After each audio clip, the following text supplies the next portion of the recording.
ये कहानी है एक लड़की की। वो लम्हा जब मरियम ने सोचा मेरी जिम्मेदारी नहीं, मगर उसका दिल कुछ और ही कह रहा था। एक छोटी सी मदद ने उसे हमेशा के लिए बदल दिया।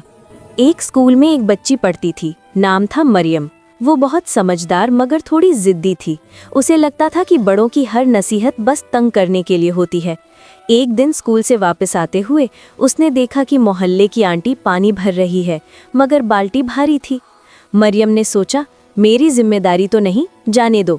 मगर फिर उसने अपनी अम्मी की एक बात याद की, अच्छी तरबियत ये नहीं कि कोई देख रहा हो, अच्छी तरबियत ये है कि दिल देख रहा हो। मरियम फौरन आगे बढ़ी और बोली, आंटी मैं मदद कर दूं? आंटी हैरान भी हुई, खुश भी। उन्होंने दुआएं दी और कहा, बेटा तुम्हारे माँ बाप ने तुम्हें बहुत अच्छी तरबियत दी है। मरियम का दिल खुशी से भर गया। वो घर पहुंची और अम्मी को सब बताया।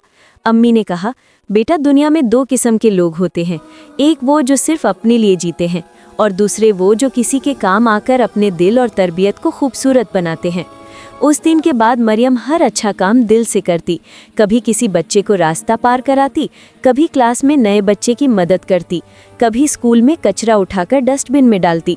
आहिस्ता आहिस्ता पूरा स्कूल उसकी मिसाल देने लगा और सब कहते, अच्छी तरबियत खामोशी से इंसान को खूबसूरत बना देती है। सबक: बच्चों की असल तरबियत उनके अमल में नजर आती है, ना कि सिर्फ बातों में। जो बच्चा दूसरों के काम आ जाए वही बड़ा इंसान बनता है।